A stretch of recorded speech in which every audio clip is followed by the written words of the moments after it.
Okay, fellas, I know we complain quite a lot about many things, mainly racism when we go to Europe and any other country. We tend to point out a lot of things that we see and sometimes just, name it's racism. Or they're treating me this way because it's racist. They're talking to me in an inappropriate way because it's racism. Or they want to stop me or they don't want to let me in because it's racism. I think sometimes we need to think and look at things differently. There's an aspect of things that we tend to forget. Let me put it this way for you. There is a specific group of people. I'm not going to name countries here just to avoid, shocking people. There is specific people from Africa. It's Eastern Africa. They're dark in skin. Okay, very dark in skin. You will see a lot of them in Kenya, in Uganda, in many countries. They go live there, because of the war that's happening in the country. Now, these people, most of the time when they go to these countries, they don't give them houses for rent. They have difficulties having houses for rent. Why? After I did some investigation, I was told that most of them, when they come to different countries, let's say in Uganda, they tend to be in a specific way, not very clean. When they leave the house, they will leave it in a way that it wasn't when they rented a house. Some of them even recorded incidents where they buried one of their brother in the house. Yeah, so one of their brothers passed away. Instead of going to the normal cemetery like everybody else, they buried the person in the house. And this is one incident among many. They are described to be violent. Yeah, it's never everybody, but a good portion. A lot of them are described to be in a certain way. Now, my question is, when many people have experienced very similar things, destruction of their goods, mismanagement of their houses, would you find it racist or some sort of way if people of that country, let's say Ugandans, refuse to accept those people in their houses? Would you say it's racist? I don't know. Because it's never everybody. People say, it's stereotypical. But when do people use the word stereotypical? Just remember one thing. People only use the word stereotypical because many of you guys have been recorded behaving in that particular way. Yes. So people don't necessarily start refusing you entry in a place just because they hate you. Yes, there are instances like that where people just blatantly hate you. But in many cases, it's because people of your type have deployed or displayed a certain behavior that's not acceptable by other people. And that is something we need to take accountability for whenever we call out on racism and things. Let me give you another example. I traveled myself in a Southern Africa.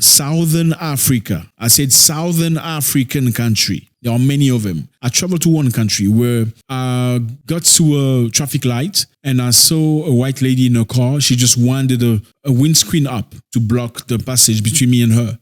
I was walking and as soon as I got next to her, like 2 meters, the windscreen went right up. The person I was with was like, this is racist. This is unbelievable. And I remember at the time, with the level of maturity that I had, I said, this is pure racism. I was very hurt. Like, how could she do this to me? And it wasn't the first time. I saw that a couple of times. Why did she wind up a screen? Why did she do that? Who does she think she is? Does she think I'm a thief? Does she think I'm violent? I went home with that and I slept with it. It was painful in my heart. Why? A while later, I was witnessing myself being mugged by people that look just like myself. Okay? So this white lady wound up a screen to avoid me at the time. I found it racist. But then I looked at myself living the same things and I looked at some of my friends being mugged by the same type of people that look like myself. Then I looked at the violence crime is mostly by people like myself. I looked at the crime of cash A stake, violent robberies, rape, and it was mostly people like myself.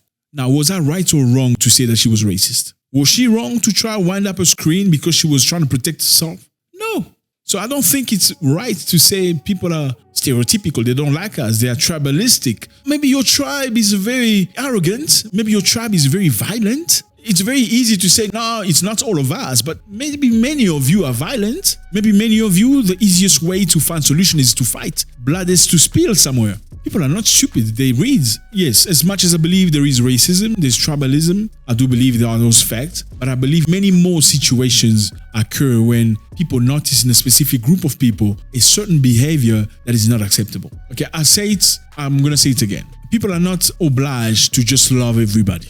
It's not an obligation. You are obliged to respect people. You are obliged to tolerate their existence. You are obliged to see them and make sure they live in peace. That's are your obligations. But you're not obliged to let them in your house. We want to see people loving each other. We want to see people moving forward with one another. But if a specific group of people identify themselves doing a specific type of crime, are you obliged to accept them or else you are treated as racist and tribalistic? I don't know. We also know a group of people in Africa. Wherever they go, people don't seem to like them. Okay, they usually pushed away because they're usually involved with things that are not necessarily legal. And it comes a time, it becomes a real problem. You will see them with drugs, you will see them with illegal stuff, prostitution, pimping, and so many other things.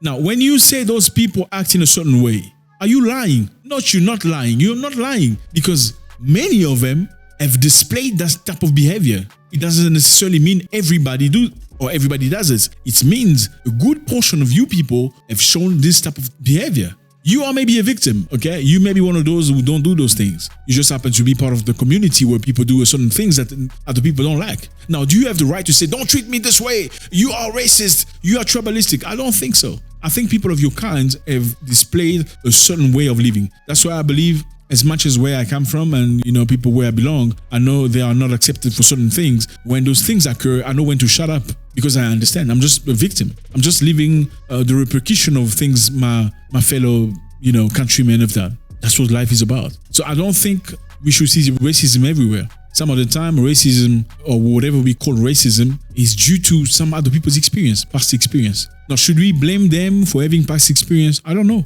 If you have been violated, mugged, or attacked by a criminal in the past, that was a male figure or big guy, would you be wrong to be aware, to be cautious when you see somebody that looks exactly like him? I don't know. Would it be racist or tribalistic if you try to protect yourself from people that look like people that mugged you in the past? I don't know. What is the solution? The solution is if your community found itself in criminal activity, then work needs to be done within your community. If your community is a violent one, you shouldn't be angry when they say you people are violent. I don't think so. You don't have the right to say your people are violent. You may be not violent, but most of your people are violent. Yeah, that's what it is. I mean, do you have the right to choose who you want to marry? Certainly you do.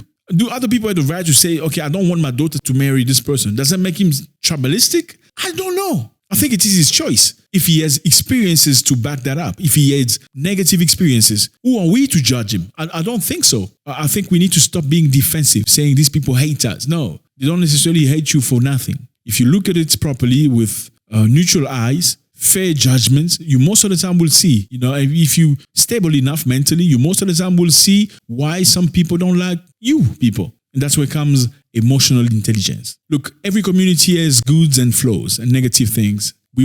All of us have good things and negative things. Now, you cannot go to other places and expect them to accept you the way you are. Like, accept me the way I am. No, it doesn't work that way. If you leave your place, you leave your country, you leave your province, you leave your tribe, you go to a different place, you need to accommodate yourself. You need to make space for other people. You need to make sure you conduct yourself in a way that other people would not feel uncomfortable around you. Because you don't have the right to judge them and say, okay, you don't like me because I'm behaving in a poor manner. We must all remember what's acceptable in our community is not necessarily acceptable in other people's community. Yes. Maybe in your community, you eat some food that stinks. To you, it doesn't. I'm sorry to say it that way. No, not all food is good, looks good and smells good. I'm sorry to say that. In your community, you eat your food, you don't see that it stinks because that's what you were brought up eating. That's what you've eaten your whole life. It doesn't mean you must go to some area, some places where people live in peace and start cooking your food that doesn't smell nice and expect people to love you despite of that. It doesn't work that way. And if they come and voice themselves saying we're uncomfortable, you start screaming all racism and tribalism and xenophobia. No, you need to fix yourself. Okay, my dad used to tell me if you go to a village, you find people dancing to the left, you must dance to the left like them. You go somewhere, you find people dancing to the right, you should adjust yourself and learn how to dance to the right. You cannot go to other people's place and try to display your flaws and negativity, your own way of life. It's not acceptable. Once again, nobody's perfect. When they say you people are this way, it's never all of you people. But many of you people have displayed that behavior, whether it's violence, crime, drugs, disrespect, insult. Some countries, they just know how to insult. It's not all of you. It means most of you. Okay? And you can't say it's stereotypical. No, stereotypical is just a way to run away from the real problem. The real issue is most of you most likely have behaved in a way that is not appropriate. So, like I said before, it's very easy to accept that your group of people does good than to accept that your group of people does bad.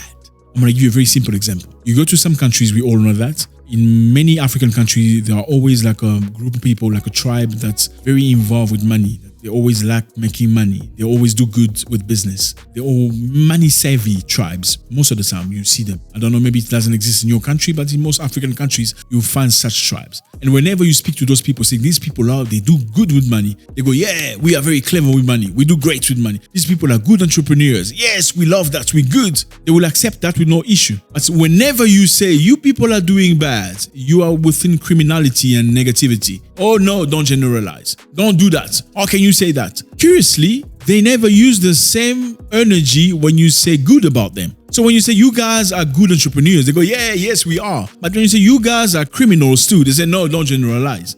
Doesn't make sense. Doesn't make sense. So I believe the same energy you should use when it comes to compliment within your group of people, your tribe, your country, whatever it is, you should have the same energy accepting criticism. Yes, with the same lens. Let me know how you think, what you think about this. It's always a pleasure to hear what you have to say. And if you want to help us grow this community, let's do it together. It's always so much pleasure. Zack Mwekassa is my name. God bless.